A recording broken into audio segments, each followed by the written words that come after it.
Mahirap ang maging mahirap. Mga katagang nakapaskil sa utak ni Buddy. Lalo pa nang biglang mamatay ang kanyang ina dahil sa sakit na hindi matukoy. Sa edad na 14, halos banat na banat ang katawan ng bata dahil sa pagtatrabaho.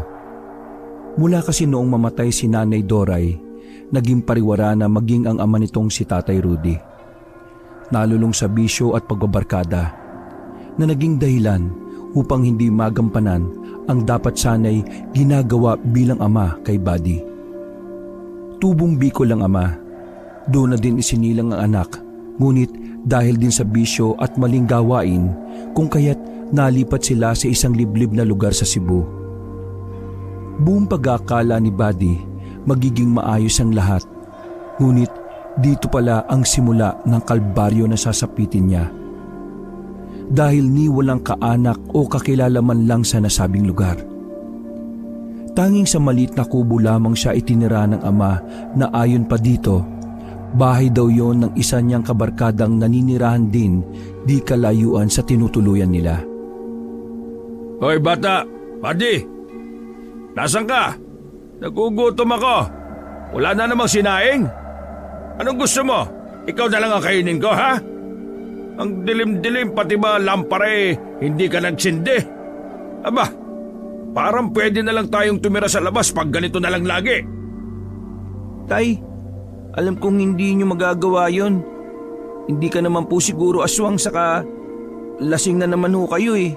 Wala po talaga tayong sinaing kasi kahapon pa po walang bigas.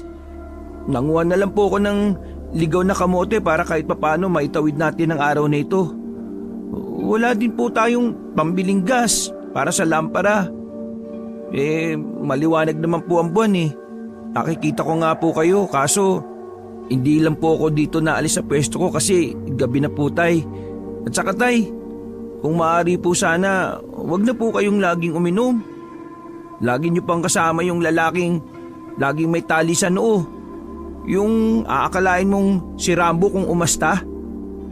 Sige po. Umupo na po muna kayo at ipaghahanda ko po kayo ng makakain. Ay nako, dami mong sinasabing bata ka. Kung ayaw mo mapalo, handaan mo ako ng ha? Hindi natapos ang pagsasalita ni Tatay Rudy nang biglang nanginig ang katawan at tumirik ang mga mata niya. Hawak-hawak ang lieg na animoy may kung anong bumabara. Dahil sa takot, tanging pagsisigaw na lamang ang ginawa ni Buddy habang humihingi ng tulong. Nataranta siya kung ano ang gagawin kay Tatay Rudy at napahagulgol na lang nang makitang humandusay ang tatay na animoy hindi na ito makahinga. Minuto ang lumipas nang bigla itong nawalan ng buhay habang lumalabas ang bumubulang laway sa kanyang mga bibig. Hindi naman kaagad dumating ang tulong. Para kay Buddy, dala ng distansya nila sa baryo at walang masyadong kabahayan sa lugar. Iilang bahay lamang ang nakapalibot ngunit malalayo ang pagitan. Ni wala namang kaanak na matakbuhan ng bata. Hindi malaman ni Buddy ang gagawin sa tatay na tuluyan ang nawala ng hininga. Sa hindi inaasahang pagkakataon, biglang may narinig na pagtawag si Buddy mula sa labas ng tahanan. Aba! Aba! Rudy, pre! Nasaan ka? Iniwan mo na lang ako basta sa tubaan Kaya eto, binitbit ko na lang ang Wala na po si tatay. Tulungan niyo po ako. Ang tatay ko. Pakiusap, tumawag po kayo ng manggagamot. Para niyo nang awa. Hindi makapaniwala si Norman sa sinabi ni Buddy. Kung kaya't patakbo siyang pumasok sa tahanan upang kumpirmahin ang narinig. Nagimbal siya nang makita ang nakahandusay na kaibigan. Bumubula ang bibig nito habang nakalawit na ang dila. Sa pagkataranta, binuhat niya pa ito at inihiga sa papag. Sinubukan niyang gisingin. Niyugyog baka sakaling maalimpungatan at bumalik sa ulirat si Tatay Rudy. Ngunit huli na ang lahat. Nakadilat pa ang mga mata nito na animoy sinakal.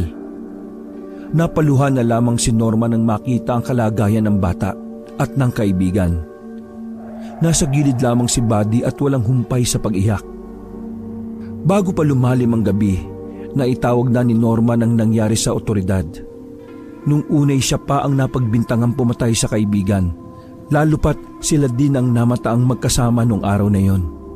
Ngunit ayon sa lumabas na ulat, namatay si Tatay Rudy dahil sa lason. Ang hindi lang matukoy ay kung saan ito nanggaling. Napaisip si Norman at inisa-isa ang pangyayari nang magkasama sila ni Tatay Rudy. Bigla naman siyang napahawak sa ulo dahil ayon sa paghayag nito, masaya lamang silang tumatagay ng tuba sa tubaan ni Aling Ana. Marami ang tambay sa tubaan na yon, kaya hindi niya din matukoy kung paano nalaso ng kaibigan. Halos araw-araw ay pawang may sesyon ng dalawa sa nasabing tubaan, kung kaya't kampante siya na walang magtatangka sa buhay nila. Ngunit hindi niya lubos maisip na mangyayari ang mga bagay na ikinasama lalo pa ni Tatay Rudy at pawang napuruhan ito ng kung anong lason. Hindi siya agad pinauwi ng mga pulis, ngunit merong babaeng investigador na lumapit sa kanyang kinauupuan. Si Malia ang naatasang humawak ng kaso. Habang hawak ni Malia ang folder na pinaglagyan ng ulat, halos hindi naman makakisap ng mata si Norman dahil sa unang pagkakataon, animoy tumibok ang puso niya sa magandang dalaga. Parang nakakita ka po ng demonyo? May dumi po ba ang mukha ko na kung makatitig ka parang matutunaw ako? Miss, pwede mo ba kaming tulungan? Pagpasensyaan niyo na po yung lasing. Ganyan lang po talaga siya kung tumingin. Hindi po kasi pantay ang mga mata niya. At siya nga po pala, wala po akong pera para asikasuhin ang bangkay ng tatay ko. Kung maaari po sana, hindi na lang po patagalin at ilibing na lang po ng diretsyo kahit wala na pong lamay.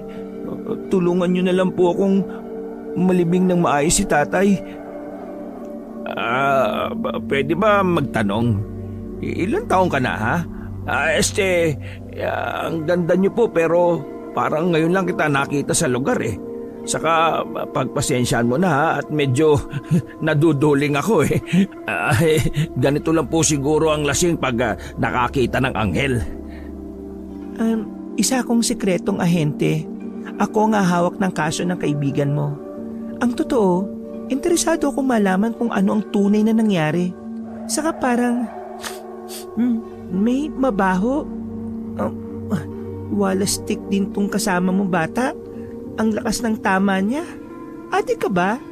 Ngayon pa lang sinasabi ko sa iyo ha, kung may bisyo ka maliban sa pag-inom, ay ihayag mo na nang sa ganun ay makatulong kami. Inamoy-amoy ni Buddy ang sarili hanggang sa napatingin kay Norma na pasimpleng itinaas ang tingin at nagkunwaring hindi alam ang sagot sa tanong ng kaharap.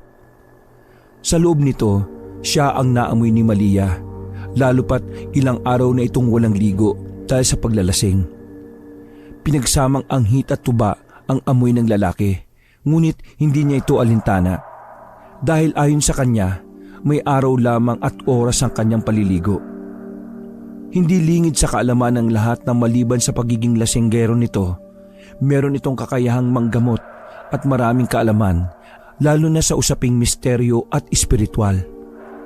Nagtatanga ng lalaki ng mga gamit kontra sa mga nilalang at isa sa ritual na ginagawa niya upang mapanatili ang bisa ng mga gamit ay ang hindi paliligo. Ayon pa sa kanya, wala namang mamamatay sa dumi o anghit pero sa maling pag-aakala na marami. Itinangi niya ding gumagamit siya ng mga ipinagbabawal na gamot dahil dagdag pa niya wala naman siyang pera para mabili ang bisyo. At nagkataon lang na naisasama siya sa tagayan dahil sa mga nagiging kaibigan. Sa kabilang banda, nagbaba na lang ng tingin si Malia dahil ayaw niya ding isipin ng kaharap na nasusuka siya sa tuwing malalanghap ang amoy na nakakasulasok. Ayon pa sa dalaga, animoy pinaghalong suka, lana at anghit ang naghahalong amoy ni Norman. O siya, sige, ako nang bahala. Ipapaayos ko ang ama mo bata. Saka, pwede bang sabihin mo sa katabi mong maligo? Para kasing kaamoy niya na yung asong gala doon sa may kanto eh. Norman, maligo ka daw. Ay, pareho kasi talaga kayo ni tatay eh. Hindi na nga makakain, naging buhay pa ang tagay. At saka, tanggalin po yung tali mo sa ulo. Para ka kasing... Biglang napahawak si Norman sa kamay ng bata habang nakatitig dito ng makahulugan. Ngunit hindi yun naintindihan ni Buddy at akmang magsasalita pa ang bata nang bigla niyang hinaharang ang isang kamay sa bibig ng kaharap. Oo, huwag ka nang humirit pa. Oo na, mabaho na kung mabaho. Kung hindi ka titigil, iiwan kita dito. Basta ang importante, buhay. Uwa mo? Oo na nga. Tanggalin mo na yung kamay mo. Gusto ko bang mabuhay ng mahaba, no? Ang higpit pa ng pagkakahawak mo sa leg ko. Ako lang to, Norman. Pakiusap, kumalma ka po. O sige na, tumigil na kayong dalawa. Tapusin nyo lang sagutin yung ilang katanungan para makapagpahinga na din tayong pareho. Buddy, kami nang bahala sa bangkay ng tatay mo. At kung gusto mo, umuwi ka na muna para makapagpahinga. Saka ikaw naman, mamang mabantot. Pasimpleng tinapik ni Malia sa balikat si Norman. Nung una, akala ng dalaga ay masasagot ang tanong niya. Mas malala pa pala. Hindi niya inaasahan na sa ginawa niya ay magbubukas ng panibagong kaalaman patungkol sa kasong hinahawakan niya. Kay linaw sa balintataw ng dalaga kung anong klaseng tao ang kaharap.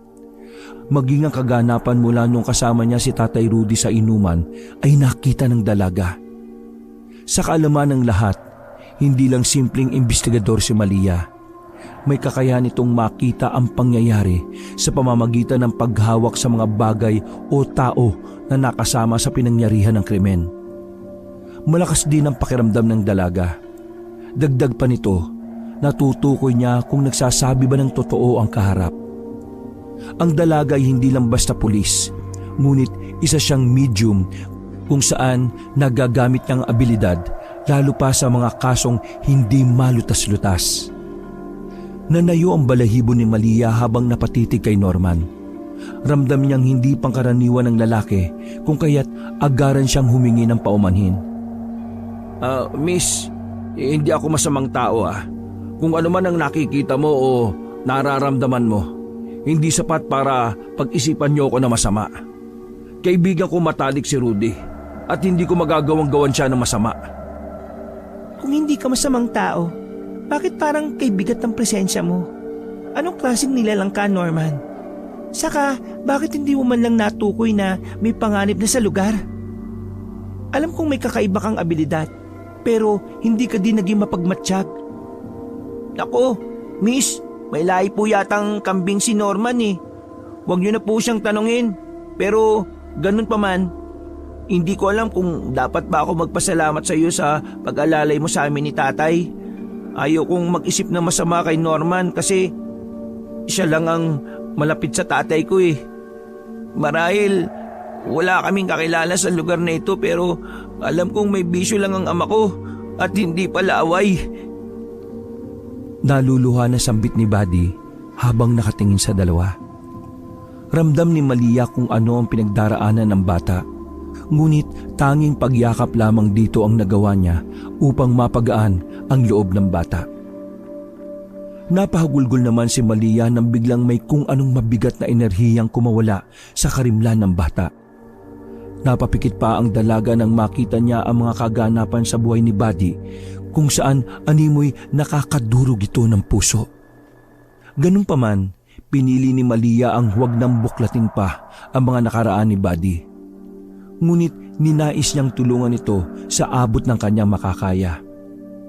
Alam niyang malakas ang espiritual na aspeto ni Buddy, subalit dahil sa mga naranasan, hindi ito nahahasa o nagagamit na maayos. Kaya mula ng gabing yun, nangako si Malia sa sarili na kukup-kupin niya si Buddy para magabayan ito sa tamang landas. Mag-isa lang din naman si Malia sa tinitirhan dahil lahat ng kamag-anak nito ay tumira na sa ibang bansa. Ngunit kinausap niya muna ang bata kung papayag ba itong umuwi sa bahay niya. Laking tuwa naman ni Buddy pero nung una ayaw niya iwan ang kubo kung saan kahit paano naging masaya siyang kasama ang ama.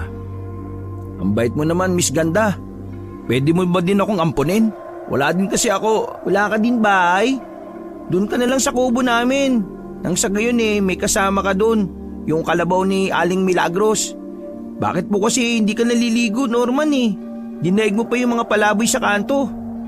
Palaboy? Oo nga, wala ka nga din palang bahay o pamilya sa lugar. Kaya pala magkasundo kayo ng tatay ko. Hoy, nakakasakit ka naman ha. Saka, magkakasakit kasi ako kung maliligo ako. Ay nako, kung hindi ka lang bata, buti pa ang tatay mo magkasundo kami. Pero, ewan ko, bakit hindi ka nagmana sa tatay mo? Kahit lasinggero yon, maayos yun makitungo sa tao. Kaya nga kami magkadikit eh. Oo, tama ka. Isa nga akong palaboy. Walang pamilya. Walang... Inawat na ni Malia ang dalawa. Ayon dito, baka kung saan pa mapadapo ang usapang nilalatag ng mga ito. Hindi na din muna umuwi si Norman dahil nag-aalala naman ng dalaga baka maging ito'y mabiktima nang hindi pa nila alam kung anong mga nilalang. Ayon sa dalaga, mas mahalaga pa rin ang kaligtasan kahit na isa ito sa mga pinaghihinalaang salarin. Pinasok na muna nila si Norman sa isang silid kung saan pwede ito makapagpahinga. Inabisuhan din ni Malia ang mga kasama na kung pwede bigyan nila ng gamit pampaligo ang binata. Pero sa kasamaang palad, tumanggi ito sa kadahilan ng hindi pa daw araw ng paghawak niya ng tubig. Napailing naman ang lahat ng nandun sa presinto. Walang namamatay sa dumi, pero sa malinis marami. Aba, ang dumi nakapagdudulot yan ng magandang depensa sa katawan. Kumbaga, para ma-immune ang katawan ng tao. Saka, pagpasensyaan nyo na kung parang suka na ang amoy ko. Hayaan nyo, hindi naman ito didikit sa mga katawan ninyo eh. Sa ilong lang. Oh, hindi nga didikit sa katawan namin pero masakit sa ilong. Ay, bahala ka na nga. Malia, awatin mo ako baka mamaya ilublob ko ito sa isang drum ng tubig. Hayaan mo na, Sarge. Sige na, Norman. Magpahinga ka na at ako nang bahala kay Buddy. Sasama siya sa akin sa bahay. Saka ang kaibigan mo, pinalinis na namin sa purinarya. Bukas, kung ayaw niyong maglamay, pwede na nating ilibing. Tumulo na naman ang mga luha ni Buddy nang marinig kung ano na ang gagawin sa tatay niya. Hindi niya maiwasang humagulgol dahil ayon sa kanya, hindi kaya ng puso niyang makita ang ama sa ganoong kalagayan. Pinatahan naman ito ni Malia. Kinausap niya ang bata ng masinsinan. Maging ang dalaga, hindi din mapigilan ang luha dahil ramdam niya ang pagdadalamhati ni Buddy. Ilang minuto ang nakalipas nang lisanin nila ang lugar. Kasama niya ang bata pauwi sa tinutuluyan. Hindi malayo ang inuuwian ni Malia sa pinapasukan. Pero mas napapadali ang lahat dahil marunong din ang dalaga magmaneho ng kahit anong sasakyan. Kaya sa unang pagkakataon, napahanga ang bata sa astig ng dalaga. Maya-maya pa'y narating na nila ang bahay ni Malia. Pagpasok pa lang sa bakuran, agad na bumungad ang malaking puno ng duhat. Malapit ito sa bakod at animoy pinamamahaya ng mga alitaptap. Napamangha si Buddy dahil ngayon lamang ito nakakita ng puno'y animoy kumikislap dahil sa liwanag na mula sa mga insekto. Ang ganda naman ng lugar mo, miss. Saka kakaiba ang punong ito oh. Parang buhay na buhay dahil sa mga alitaptap. Ikaw lang po ba mag-isa dito? Para kasing madilim ang loob ng bahay niyo eh. Oo, ako lang mag-isa. Nasa ibang bansa na mga magulang ko at mga kapatid ko. Yung punong yan, huwag ka masyadong maghahawak ng kung ano kasi may nakatira diyang nilalang. Isang kaibigan pero hindi ka pa niya kilala kaya pakiusap para hindi tayo magkaroon ng problema. Iwasan mo na lang ha. Biglang kinilabutan si Buddy at napakunot ang noon niya. Napapaisip kung anong nilalang ba ang nasa puno na tinutukoy ng dalaga. Natanong niya tuloy kung paano tumira ang kung ano sa puno. Tumingin siya kay Malia na para bang nagtataka. Napailing na lang ang dalaga at pinapasok na ang bata. Ayon sa kanya, hindi maganda kung ihahayag niya ang mga bagay na makapagbibigay ng katatakutan sa isipan ni Buddy. Dagdag pa niya, kinailangan niya lang sundin ang mga alintuntunin ng tirahan ni Malia nang sa ganun ay maiwasan nila ang problema. Sang-ayon naman si Buddy. Ayon naman sa kanya, nagpapasalamat siya na nakilala niya ang dalaga. At sa tulong nito, lalo na't wala na siyang matutuluyan. Hindi niya pa kayang mamuhay mag-isa. Binigyan ng dalaga si Buddy ng mga damit. Ayon dito, mga naiwang gamit yon ng kanyang mga kapatid. Sa unang pagkakataon, nakaramdam si Buddy ng kakaibang tuwa. Dahil sa kabila ng mga nangyari ay may mga taong nagbukas sa kanya ng pagkakataon upang mausad ang buhay. Sa buong buhay ko sa pagtatrabaho, ngayon pa lang ako nagka-interest sa kagaya mo. May mga kaso akong hinawakan na kagaya ng ama mo. Halos magkapareho ang senaryo. Pero, siyempre, ibang sitwasyon pagdating sa mga pamilya. Ikaw kasi, nag-alala ko dahil sa murang edad mo kailangan mo ng buhay ng sarili mo. Kaya kung papayag ka, dito, tutulungan kitang mabago ang buhay mo. Basta, magpakabait ka lang ha. Ayos ba yon? Ang swerte ko nga kayo yung humawak ng kaso ni tatay Pero, hindi po ba kalibusan sa inyo ito? Baka po anong isipin ng pamilya ninyo? Sa akin po, walang problema pero ang inaalala ko po Huwag mong isipin yun. Saka, sige na, kung gusto mong kumain, meron ako mga instant na pagkain. Pasensya ka na ha, at lagi kasi ako nasa trabaho kung kaya't wala talaga nagluluto. Hayaan mo, bukas mamamalengke tayo para kung ikaw lang dito mag-isa, pwede ka magluto ng pagkain mo. Napangiti si Buddy at abot langit ang pasasalamat nito sa dalaga. Nung gabing yon, mas pinili niyang matulog na muna. Ayon sa kanya, wala siyang ganang kumain lalo pat naiisip niya ang kalagayan ng ama. Nagpasya na lang itong maglinis ng katawan at nahigasan nilatag na kama ni Malia para sa kanya.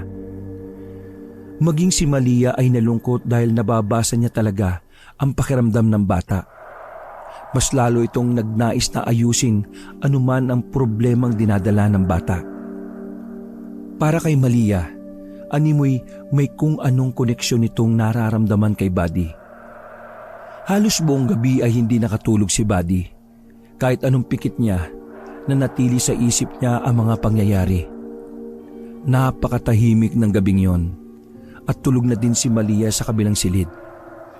Dala ng kabigatan ng loob, napagpasyahan ng bata na magpahangin sa labas.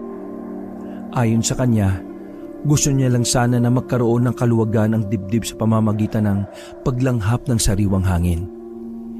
Hindi niya binuksan ang ilaw at dahan-dahang lumabas para hindi makagawa ng ingay na posibleng gumising sa dalaga. Habang nasa labas, hindi niya maiwasan ang mapatingala sa mga naggagandahang alitaptap. Animoy may nakasabit na maliit na bumbilya ng ilaw sa kada dahon ng nasabing puno. Napaupo si Buddy sa atangan habang nakatingala ito sa langit at taimtim na nagdarasal para sa ama. Napayak pa ito nang biglang maalala ang lahat. Napahalukip-kip ang bata at niyakap ang sarili. Ilang minuto ang nakalipas nang may biglang bumato sa kanya. Nung una, akala niya'y nalaglag lang na bunga mula sa puno ng duhat. Napalingalinga ang bata at sinipat kung may tao ba sa paligid. Akmang tatayo sana ito nang biglang may nambatok sa kanya. Muntik pa siyang masubsob sa tapat ng pinto dahil sa lakas ng impact nito. Aray! Sino yun? Huwag mo akong takutin ha. Wala naman akong ginagawang masama sa iyo Magpakita ka. Ang ayaw ko sa lahat biruin ako nang wala sa lugar. Biglang may umubo sa gilid niya. Sa paglalarawan niya, animoy tunog kambing ang naririnig. Nagtaka ang bata kung paano nagkaroon ng hayop sa lugar gayong wala man lang nakikita na kung anuman maliban sa punong kumikislap ng dal sa alitaptap. Napatawa siya ng bahagya dahil ayon sa kanya, tinatakot niya lang ang sarili sa pag-iisip ng hindi maganda. Dagdag pa niya, baka natalisod lang siya sa bato. Kaya kahit maliwanag ang buwan, hindi maiwasan kung may mga nakausling bagay sa dinaraanan. Inayos ni Buddy ang pagtayo at takmang papasok na sa loob ng bahay nang biglang may humawak sa kamay niya at hinila siya palabas. Napabulaslas ang bata dahil sa gulat. Bigla niya ding hinila ang kamay pabalik at nang bigla siyang mapalingon sa isang banda. Napanganga na lang si Buddy dahil tumambad sa harapan niya ang nakakatakot na itsura ng isang nilalang. May figura itong kahawig ng kambing. May 2 sungay ang ulo ngunit nakatayong kawangis ng isang matipunong tao. Halos mapasigaw siya dahil sa sobrang takot. Ngunit laking pagtataka niya na wala man lang lumalabas na boses sa kanyang bibig. Tanging panginginig ng katawan at tambol ng puso ang nararamdaman ni Buddy. Hindi na nito napigil ang mapaihi sa kinatatayuan habang kaharap ang nakangising nilalang. Nakatayo at hindi makagalaw ang bata nang may kung anong kataga ang binitiwan ng kaharap. Huwag kang matakot. Hindi naman ako nananakit ng mga kagaya mong bata. Natutuwa lamang ako at may bago akong makakasama at sana ay maging bago kong kaibigan. Hahawakan pa sana muli ng lagtaw ang bata nang biglang bumukas ang ilaw. Nagising pala si Malia dahil sa kalabog ng pintuan. Agad nitong tinawag si Buddy na nooy parang napako sa pagkakatayo sa mismong bungad ng pinto. Hindi na ito gumagalaw. Makailang beses pa itong tinawag ni Malia para sana alamin kung ano ang nangyayari. Buddy, uy, ayos ka lang ba? Bakit gising ka pa? At saka, kung anong oras na ito, nasa labas ka pa? Buddy! Nilapitan niya si Buddy para sana papasukin na sa loob dahil mahamog nang biglang bumungad sa harapan niya ang malamig na simoy ng hangin. Ngunit nang hawakan niya ang bata ay bigla itong nawalan ng malay.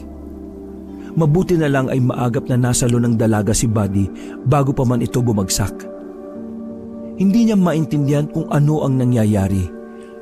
Basta niya na lang naramdaman ang pagbigat ng presensya sa tahanan. Dali-daling binuhat ni Malia ang bata papasok. Kahit mabigat ay hindi niya ito ininda. Ang mahalaga sa kanya, manumbalik ang ulirat ni Buddy. Inayos niya ang pagkakahiga nito nang biglang maamoy ang panghi. Napailing na lang si Malia dahil sa sitwasyon ng bata. Agad niyang nilinis at pinalitan ng damit si Buddy. Samantalang kahit anong gawin niya ditong pag-alog ay hindi pa rin nagigising. Hindi niya alam kung anong gagawin pero imbis na magpanik, umupo ito sa tabi ng bata at kinalma ang sarili. Alam niyang walang magagawa kung patuloy siyang malilito sa pangyayari. Dinampi ni Malia ang kanang kamay sa noo ng bata. Sa pagnanais na mabasa niya anuman ang naging problema. Ngunit naging bigo ang unang subok niya. Ni walang koneksyon na madama kundi blankong emosyon. Hindi ko alam kung anong nangyari sa iyo pero sana naririnig mo ko.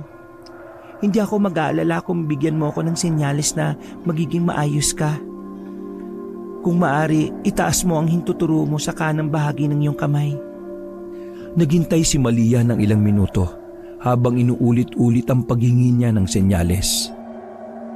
Agad namang nagayag ang walang malay na bata. Animoy may sariling buhay ang mga kamay nito na nag-uunahan pa sa pag-alsa. Noon ay nakasisiguro naman si Malia na sinakop ng kung anong puwersa ang katawan ng bata kaya nawalan ito ng malay. Tumayo ang dalaga upang kumuha ng insenso. Nagsindi ng 3 piraso at hinayaang lukubin ng usok ang loob ng bahay. Kasabay ng pagsambit ng mga katagang alam niya na makapagbibigay proteksyon sa kanilang dalawa. Hindi na nakabalik pa sa pagtulog ang dalaga dahil sa bigla ang tawag mula kay Abel. Ayon dito, may masamang nangyari sa bangkay ni Tatay Rudy. Inabisuhan niya ang dalaga na pumasok na maaga dahil may mga kaganapan kahit ang mga nakabantay na pulis ay hindi maipaliwanag kung ano ang nangyari. Pagpasensyahan mo na muna, Malia, kung kinakailangan namin ang presensya mo dito sa istasyon ngayon. Mahirap ipaliwanag ang nangyari kaya mainam na makita mo ang problema. Sige po, Sarge. Maging ako man ay may naging problema sa bata. Wala pa akong maayos na tulog. Hindi ko alam kung saan ko iiwan tong batang to lalo pa ngayong... Nahinto ang pagsasalita ni Malia nang biglang bumangon si Buddy at nagsalita sa kakaibang boses. Lumapit ito sa dalaga na animoy wala sa sariling katinuan. Napatingin naman si Malia habang inaabisuhan ng kausap. Akmang ibababa niya ang tawag ng muli na namang nagsalita ang bata. Sa punito ang noo at animoy nahihilo. Ayos ka lang ba, Buddy? Buddy, hoy, nakatulog ka ba na maayos? Opo, ayos lang ako. Medyo nahihilo at parang mabigat po ang noo ko. Miss, paano nga pala ako napunta dito sa silid? Kunot ang noong inalala ng bata ang mga nangyari. Pakiwari niya, habang nag-iisip ay may parte ng utak niya ang kumikirot.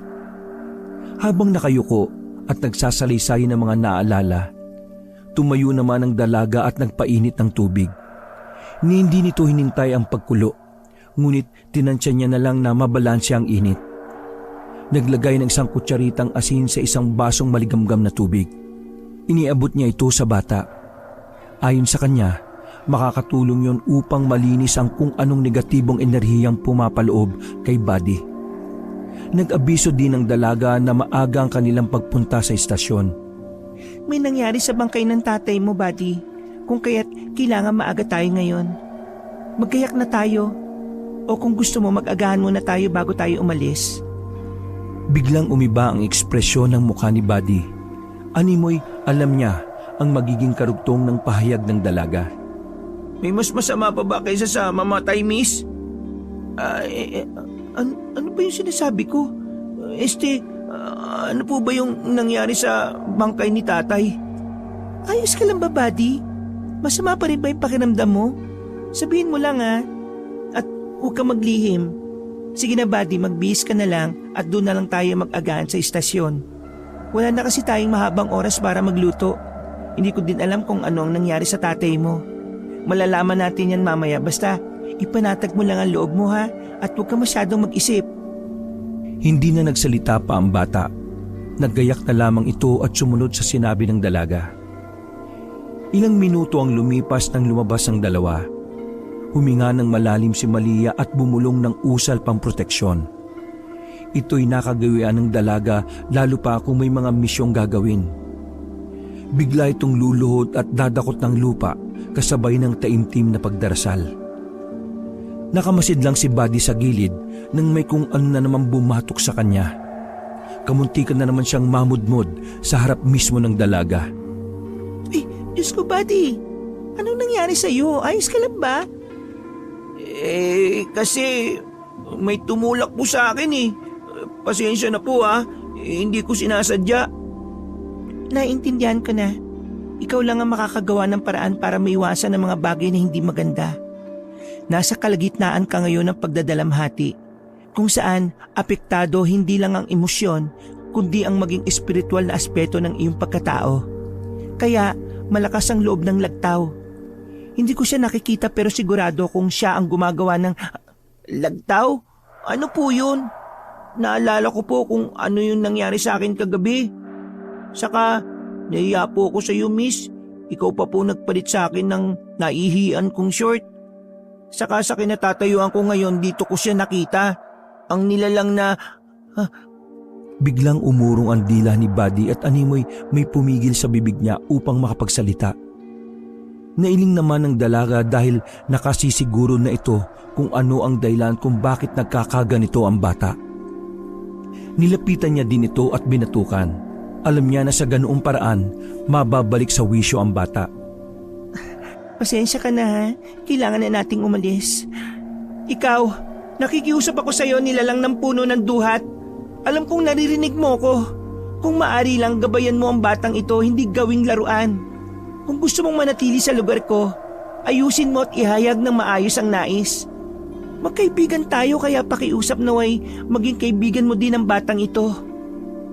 Matapos ang litanya ni Malia ay nanghingi pa ito ng senyales kung tinatanggap ba ng nilalang ang nais niya. Ilang sandali pa nang biglang bumukas ang bakod. Indikasyon yon para sa dalaga na naiintindihan siya ng nilalang. Nakangiti naman itong nagpasalamat. Minuto lamang ang nakalipas nang marating nila ang istasyon. Habang pinaparada ang motor sa gilid, may namataan silang mga kumpol ng tao. Nakatalukbong ito ng animoy sutana ng mga makalumang tao. Nung una iniisip lamang ng dalaga na baka mga sakristan sa simbahan na malapit lamang ito sa istasyon, kung kaya't hindi niya ito pinagtuunan ng atensyon. Samantalang nagmadali na silang dalawa makapasok sa loob. Naabutan nilang nag-uusap din ang mga kasama ni Malia. Animoy may binubuong plano. Maraming salamat at nandito ka na. Malia, nawawala ang bangkay na ipinasok nyo kagabi sa punerarya. Ayon dito sa dalawang nag-aalalay doon kagabi, bigla na lang daw may namataan silang mga kalalakihan na sa pag-aakala nila, dadaan lang. Ayon dito kay Roger, lumabas lang sila para sana magkape. Pero pagbalik, wala na daw yung katawan ni Tatay Rudy. Nawawala? Saan po nagpunta? Miss Malia, anong gagawin natin? Kaya pala hindi ako mapakali kagabi kasi kailangan ni tatay ng tulong eh. Patay na nga pero parang... Ikalma mo ang iyong sarili, bata. Tutulong kami sa paghahanap. Kung kailangang suyudin namin ang buong lugar, mahanap lamang ang bangkay ng ama mo. Mahirap pero, Malia, hindi lang ito ang unang kaso ha. Natatandaan mo nakaraan lang. Yung nilason tapos ganito din yung nangyari. Tumahimik ang lahat nang biglang sumabat si Norman na nooy galing sa palikuran. Kakagising lang din ito at napabangon dahil sa ingay na nagmumula sa kanila. Lahat napatakip ng ilong nang agad na lumapit ito at nangumusta kay Buddy. Pakiusap, maligo ka na. Gusto pa naming mabuhay eh. Diyos ko naman, Norman. Sarge, akala ko po ba'y binigyan nyo na to ng gamit na pangligo kagabi? Pakiusap, isang di pa na atras. Pagod, puyat, tapos walang laman ng sikmura ko ngayong umaga. Baka mamaya dahil sa naamoy ko, ako din ang sasamain. Pagpasayensyaan nyo na pero bukas pa ang araw ng pagligo ko, miss eh. Miyerkules at Biyernes lang ang pwede akong humawak ng tubig kaya humingi ako ng paumanhin. Siya nga pala, kumusta na, Miss Ganda? Hindi na po ako lalapit. Sige na, dito lang ako. Nawawala ang tatay ko, Norman. May kumuha daw sa bangkay niya. Tsaka hindi nila alam kung sino. Baka may alam ka. Pakiusap, tulungan mo kami. Napatingin si Norman sa gawi kung saan ang daan papunta sa punerarya. Malapit lang din naman ang lugar. Nangingi ng permiso ang lalaki upang sana masundan kung may bakas bang naiwan. Nag-ilingan naman ang mga pulis na nagtaas pa ng kilay sa pahayag ni Norman. Kung kami nga na nagbantay ay hindi namin alam. Ikaw pa kaya na tulog nung mangyari ang lahat? Sa mga oras na ito ayaw namin na madagdagan pa ng sakit ng ulo ha. Kaya maligo ka na muna. Baka sakaling maniwala kami sa apog mo. Wala naman sigurong masama kung bibigyan niyo ako ng pagkakataon makapaghayag din ng naalalaman ko sa kasong ito. Pareho niyo, naghahanap din ako ng mga kasagutan dahil hindi lang si Rudy ang may ganitong kaso. Pinaghahandaan ko na ito dahil ilan na sa kaibigan ko ang kinuha nila. Kaya pakiusap ko sana, bigyan niyo ako ng permiso. Sarge, lasinggero po ako at hindi ko kailangan ng apog. Sanganga lang yun. Ilang sandali ang lumipas. Miss Ganda, mahihirapan tayo. Masyadong malinis gumawa ang mga hinayupak na nilalang oh. Pero kung pagbibigyan mo ako, may alam akong paraan para mapalabas ang salarin. Ano man yung iniisip mo, makabubuti kung gagawa tayo ng plano. Mag-uumpisa tayo kung saan nakuha ang laso ni Tatay Rudy. Buddy, magpahinga na lang muna tayo ngayong araw ha. Ikaw Norman, sige na. Umuwi ka na lang din muna nang maayos mo yung sarili mo. Miss, may lalakarin ka ba mamaya? Kung pwede mo sana akong samahan sa tubaan ni Aling Ana. Baka sakaling makahanap tayo ng pwedeng maging sagot sa problema natin eh.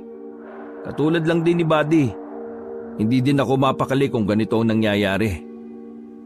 Nag-isip muna si Malia bago tumugon. Batid nitong may punto naman ang binata.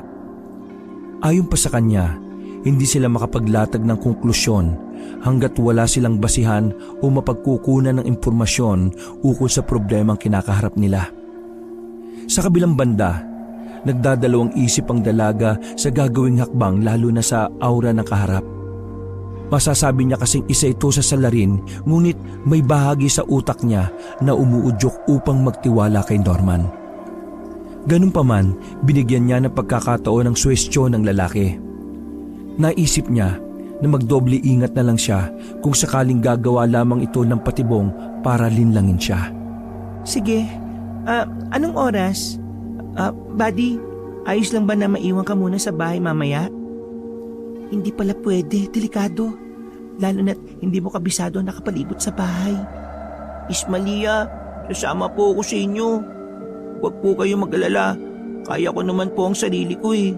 Saka ayaw ko po mag-isa. Hanggat hindi po natin nakikita ang katawan ni tatay, hindi din po ako matatahimik. Ayos lang yan, miss. Isama na natin.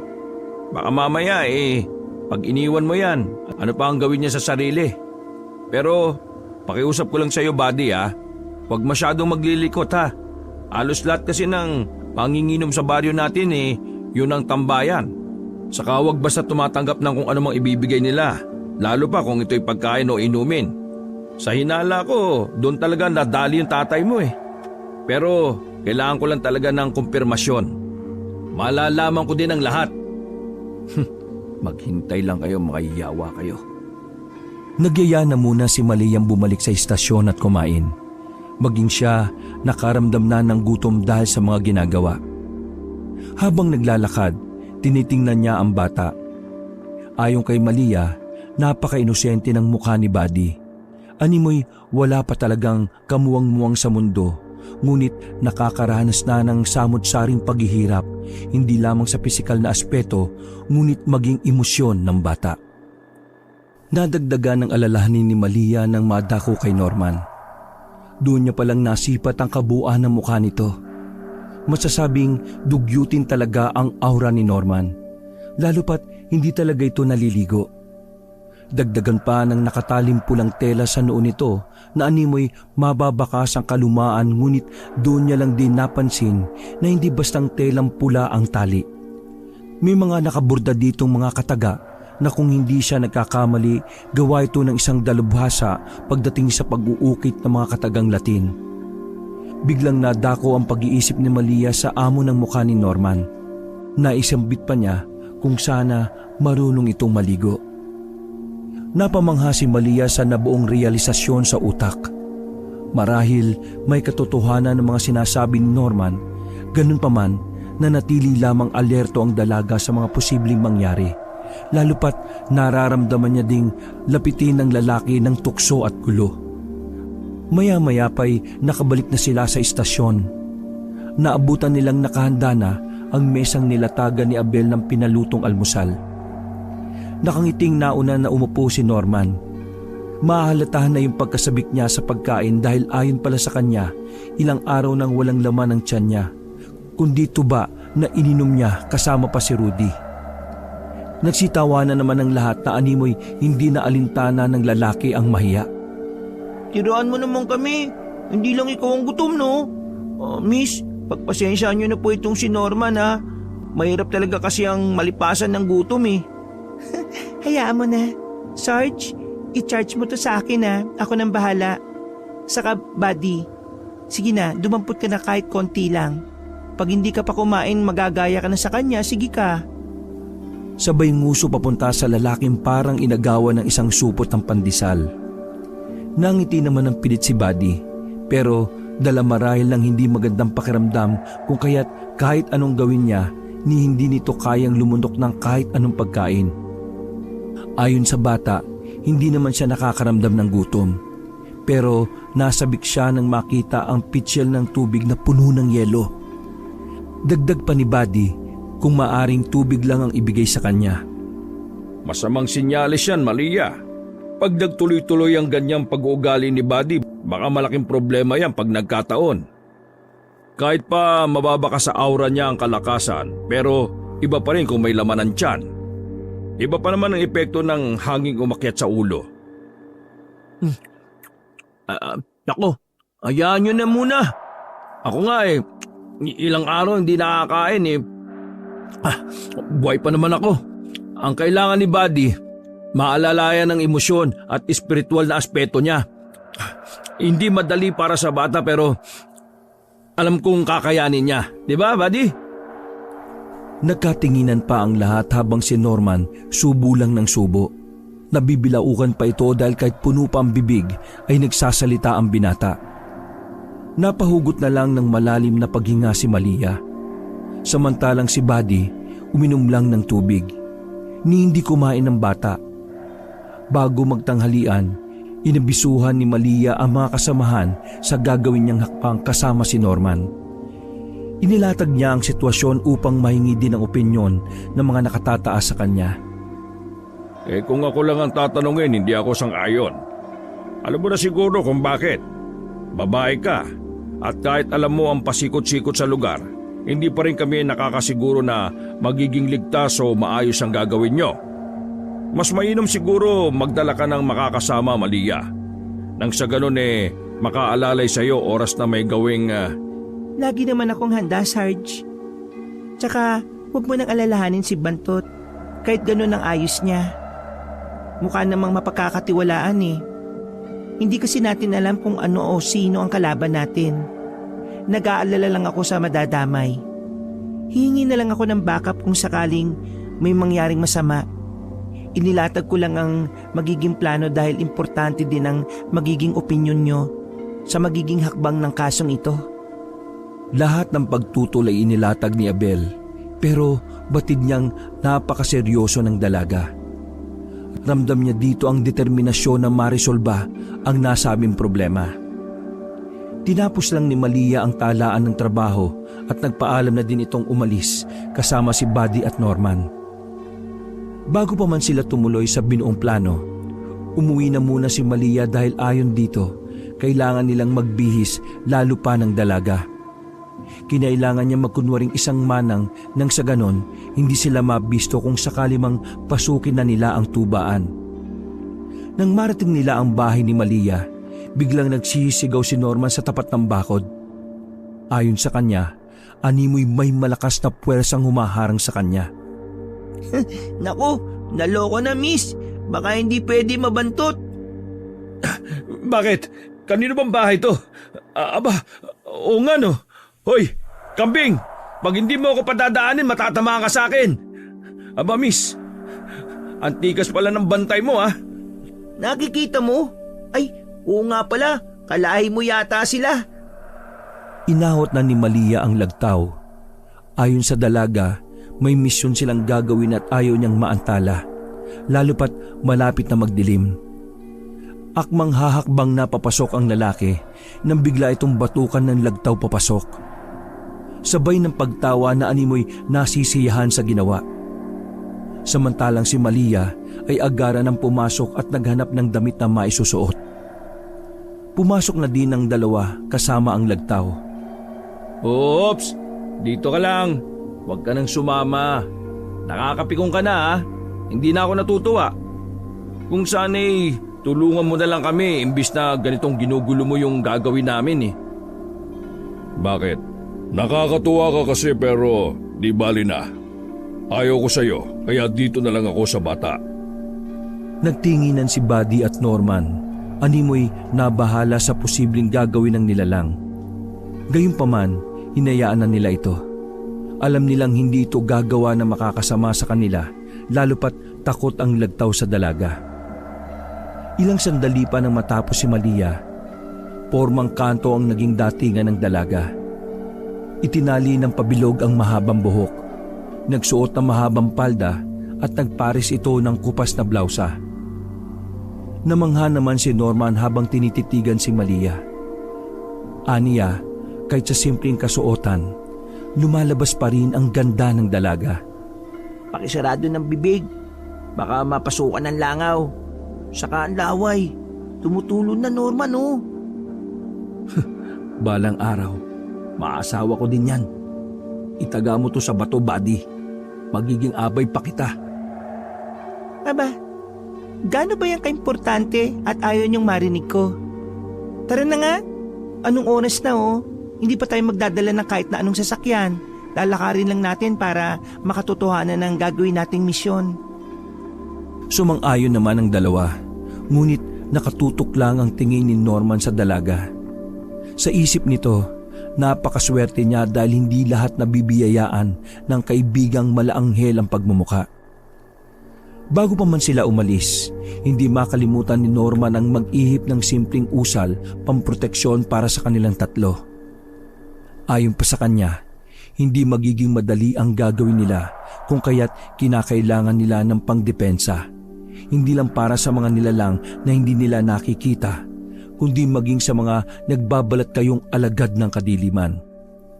Sa kabilang banda, hiningi ni Malia ang proteksyon sa kaibigang Engkanto at siya naman pagtalima nito upang maalalayan sila. May inabot pa itong kabahagi ng sungay niya kay Buddy. Nakatingin ito ng makabuluhan sa dalaga pero yumuko ito bilang pagrespeto, lalo na nang hinandugan niya ng kakaibang regalo ang bata. Naunawaan naman ito ng dalaga. Dagdag pa niya, sa unang pagkakataon, nakahanap ang kaibigan ng pag-aalayan niya ng kanyang pagsiserbisyo. Kahit pa ito'y matagal niyang nakakasama pero nakahanap ito ng koneksyon sa pagkatao ni Buddy. Laking pasasalamat ng bata dahil ayon naman sa kanya, may kung anong enerhiya ang pumapaloob sa bagay na ibinigay ng lagtaw. Ramdam ni Buddy ang animoy kakaibang puwersa na biglang sumakop ng kanyang sistema. Maging si Norman ay napamangha sa hindi inaasahan paglalayag ng bata. Maging ito, hindi makapaniwala sa kaganapan. Samantalang nagbitbit din sila ng maliit na galon na kunwari bibili lamang sila. Halos inabot naman ng 1 oras ang kanilang paglalakad, maabot lamang ang nasabing tubaan. Halos padilim na ng mga oras na yon, pero hindi yun alintana ng tatlo. Ngunit naging hudyat pa yon sa kanilang malawakang paghahanda. Hindi nila alam kung anong klase ang mga makakalaban, kung kaya't mas pinili nila ang magmatsyag. Ang biling ko, Buddy Miss Ganda, kahit anong iabot nila, tanggapin nyo lang pero huwag nyong isusubo. Hangad ko ang tagumpay ng misyon natin. Kaya sana, Miss Malia, mahanap natin ang kaibigan ko. Napatango lamang ang dalawa habang hindi na kumibo sa paalala ni Norman. Nasa bungad pa lang sila ng tindahan ay agad na tumambad sa kanila ang mga nakahilerang mga tanggero. Napatakip pa si Malia ng ilong dahil ayon sa kanya, hindi maiwasan ng sikmura niya ang sumama lalo pa sa kakaibang aroma na nalalanghap niya. Nagmumula ito sa mga taong nakaupo di kalayuan sa kanilang kinatatayuan. Maging si Norman nakaramdam ng kakaibang presensya. Ayon sa kanya, nakailang beses na niyang napasok ang lugar na yon ngunit nakasisiguro siyang dahil sa sabulag na ginagawa ng mga nilalang kung kaya't hindi niya ito nararamdaman noon. Akmang hakbang na lamang siya papasok nang biglang may humarang sa kanilang daanan. Si Aling Ana, ang may-ari ng tubaan. Magandang hapon, Aling Ana. Kasama ko pala mga kaibigan ko. Bibili po sana kami ng tuba Aba iho, wala na akong panindan tuba. Pinakyaw na ng mga nakahilerang tanggero sa mahabang lamesa banda dun sa dulo. Nako, nahuli kayo ng dating. Pero kung makapaghihintay kayo ng kaunti, may padating mamayang mga 7:00. Ayos lang ba yun sa inyo? Walang kaso. Sige po, maghihintay kami. Pero siya nga po pala, parang may kasiyahan sa loob ng tubaan nyo. Nakakatuwa naman ang sasaya nila. Ay oo, ganyan talaga sila lalo na pag may kasamang masarap na pulutan. May dala-dala sila kaninang nakasupot na lutong karne daw. Binigyan pa nga nila ako nandun sa isang lamesa Hindi ko kinain kasi parang kakaiba ang amoy. Alam mo naman yung mga kagaya kong may edad na, hindi na din mahilig sa karne at mahina na ang panunaw ko. Kung gusto nyo sa inyo na lang. Imbis na tumugon, napatingin si Malia kay Norman. Alam niyang may gusto itong ipahiwatig ngunit biglang inakbayan ni Malia ang matandang kaharap. Ninais niyang malaman kung anong klaseng tao ang tindera. Pero napangiti siya dahil maganda ang naging presensya nito hindi lang sa pagharap sa kanila kundi maging ang kalooban na matanda. Hindi na siya nagtaka kung bakit marami ang dumadayo sa lugar. Nakangiting inasikaso sila na matanda habang binigyan naman sila ng magandang espasyo sa loob ng tubaan nito. Sa kabilang banda, nakakaramdam ng pagkaalinsangan si Norman. Maging si Buddy ay nakakaramdam ng pag-init ng paligid. Pinagpapawisan pa ito dahil animoy may kakaibang presensyang humahalo sa simoy ng hangin na nagmumula sa labas ng tindahan. Ayos ka lang, Buddy? Nauuhaw ka ba? Parang namumula ka yata. Nakakaramdam ka din ba ng pagkaalinsangan? Malia, hindi magandang pangitain ito. Kaya alerto kayong dalawa ha. Nakikita niyo ba yung mga taong nagtatagay mula kanina? Dito lang sila nakatingin sa atin eh. Lalo na sa'yo, Malia. Ayos lang po ako, miss. Pero malakas ang kutob ko. Hindi tao mga yan. Norman, anong gagawin natin kung sakaling? Maganda lang tayo. Huwag na lang tayo magpahalatang nararamdaman natin sila. Nakaupo lang silang tatlo habang naghihintay ng padating na galon ng tuba. Madilim na at nakakaramdam na ng kabigatan ang bawat isa sa kanila. Sa unang pagkakataon, noon palang gumana ang mga tanga ni Norman. Sa ilang beses niyang pagtagay sa lugar, hindi niya maintindihan pero malaki ang naitulong ng presensya ni Malia at Buddy sa pagbuhay ng kanyang mga tangan. Naging mabigat na para sa kanya ang aura ng paligid. Hindi na din niya naiwasan ang pag-ihip ng usal pangkalas ng sabulag na ginagamit ng mga nagbabalat kayong mga tanggero. Habang nagsasambit ng mga katagang hindi maunawaan ng dalawang kasama, may isang lalaki ang lumapit sa kanilang mesa. Sa paglalarawan ni Norman, namumula na ang mga mata nito na animoy dahil sa lasing at may tama na ng tubang tinatagay. Sumisinok pa ito habang lumalapit at nakiupo sa mesa nila. Ata, nagtatagay ka din ba? Saka, ang ganda naman ng babaeng kasama mo, pre. Baka naman pwede namin kayong manyayaan sa mesa namin. Parang nakakaya naman sa inyo kung hindi namin kayo isasama sa aming munting pagsasalo-salo. Parating na yung mga pinaluto naming malaking putahe kasabay ng tuba ni Aling Ana. Sige, maraming salamat sa inyong pag-imbita. Pero hindi naman kami magtatagal at... Biglang umangil ang kaharap. Inaasahan nila yon dahil ramdam na nila ang nais nito. Kung kaya't maagap na pinigil ni Norman si Malia. Ayon dito, susunod na lamang pag dumating na ang pinalutong putahe.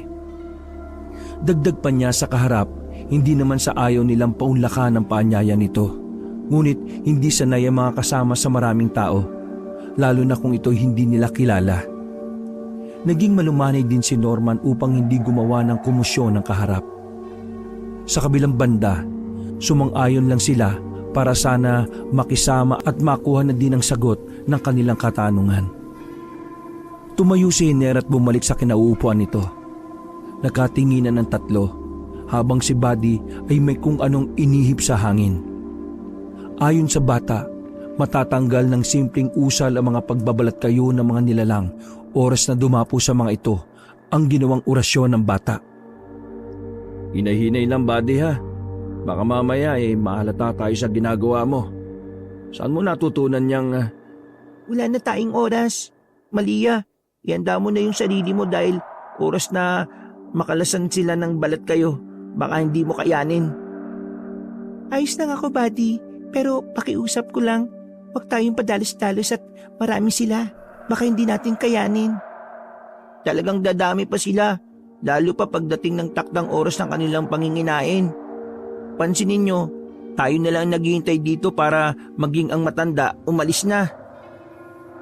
Napaisip si Malia. Nilinga-linga ang paningin sa paligid.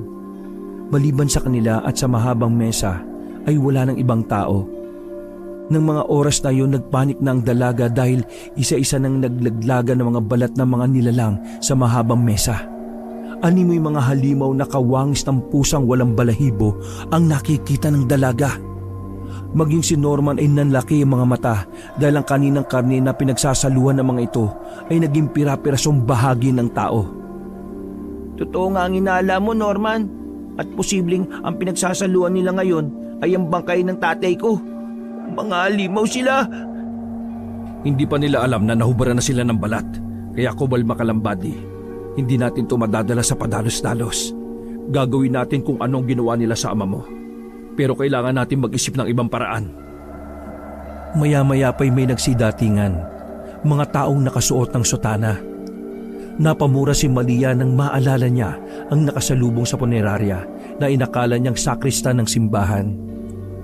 Dala-dala ng mga ito ang sinasabi ni Hiner na malaking putahe. Nagtatawanan ng lahat ng inilatag na ang malaking lalagyan ng pagkain.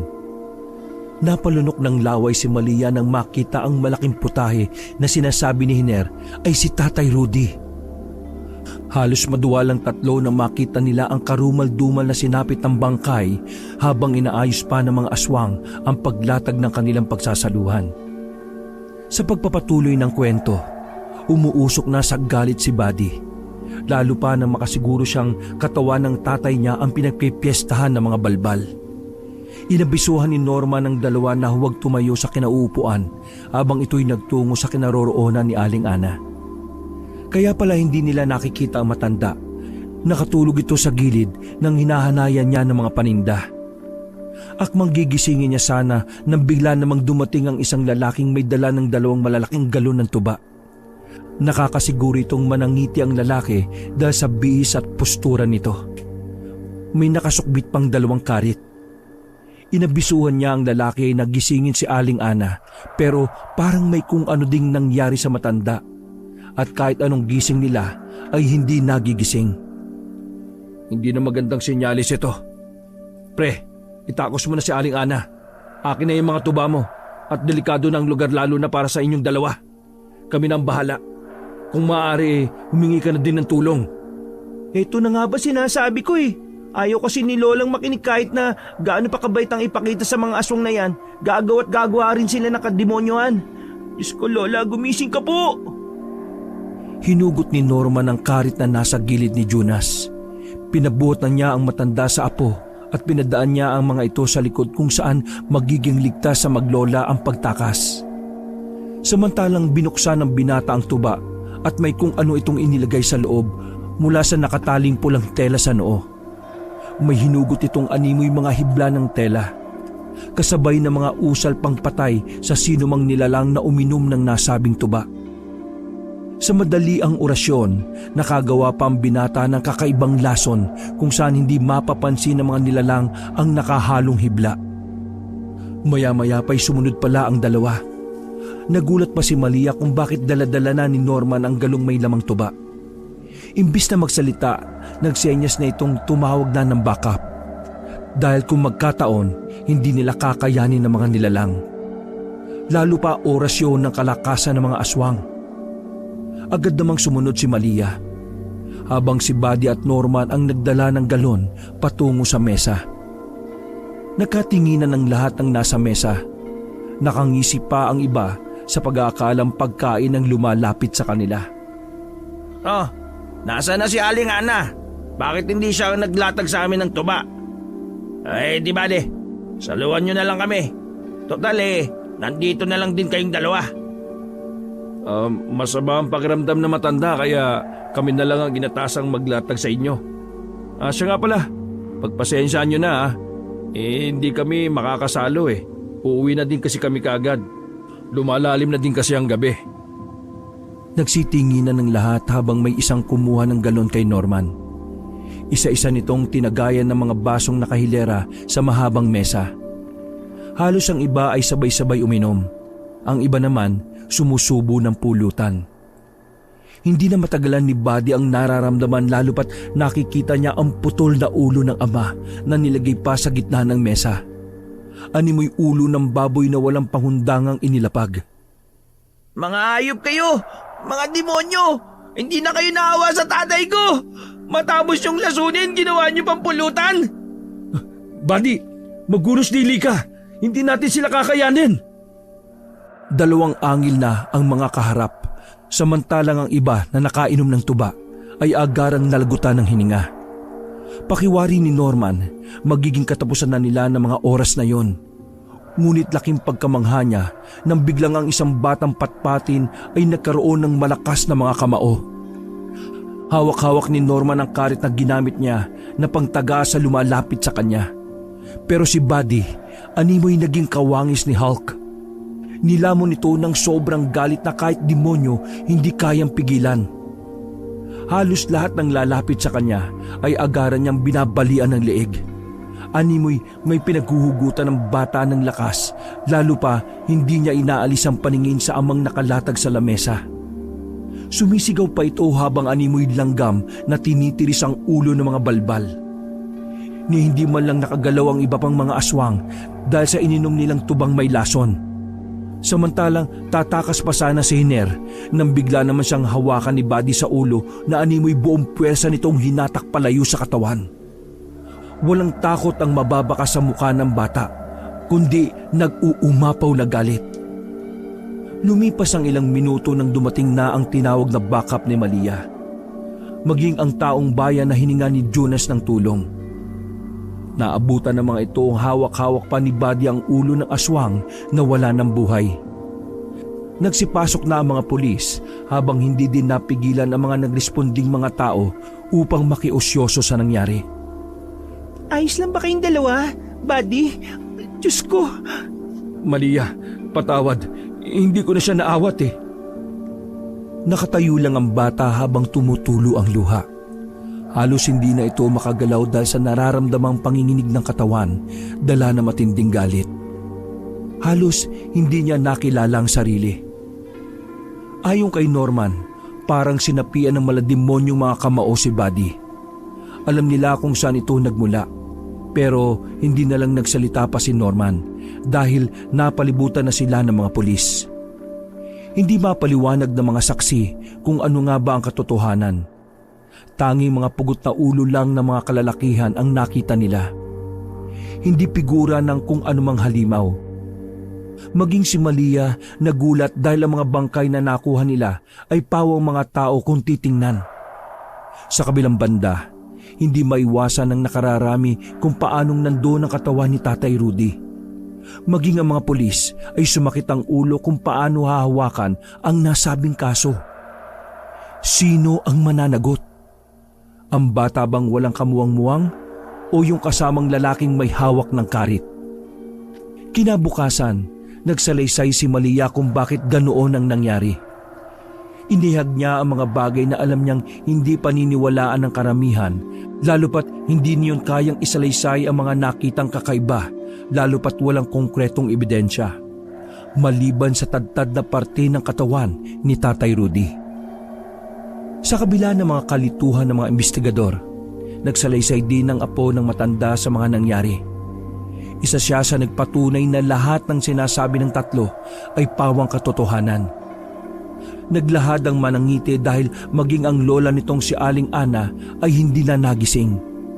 At ang tinuturo niyang salarin ay ang mga grupo ng nilalang na pinatay ni Buddy. Hindi makapaniwala ang lahat pero naging rason ito upang mapagaan ang daloy ng kaso. Hindi naging madali para sa lahat na balangkasin ang mga pangyayari, ngunit naging maayos lang ito dahil walang pamilyang sumampa ng kahit na anumang reklamo laban sa dalawa. Ni walang naghanap ng mga bangkay nang narecover sa crime scene maliban kay Tatay Rudy. Hindi ko alam kung ano magiging opinyon ko sa nangyari. Pero, Malia, malaking tanong ito sa ating mga nakauniforme. Pero sa kabilang banda, napahangaan niyo ko sa katapangan na naipamalas niyo. Lalo ka na, Buddy. Ganun pa man, kinakailangan mong sumailalim sa mga pagsusuri. Hindi natin alam, baka isa ka din sa gumagamit ang pinagbabawal na gamot kung kaya't ibang naging paningin mo. Sa kabilang banda, maabsuelto ka dahil bata ka. Wala namang kaming natanggap na reklamo. Kung walang kaso, natural, walang kulong. Maraming salamat, Sarge. Pero sa lagay na ito, makakaasa ka makikipag-cooperate kami para sa ikauusad ng lahat. Nagpasalamat na din si Norman dahil nabigyan ng hustisya ang mga kaibigan, lalo pa ni Tatay Rudy. Nahihiyaman kay Buddy dahil hindi niya inaasahan na mas magaling at mas malakas ang bata kaysa sa kanyang nahubog ng panahon.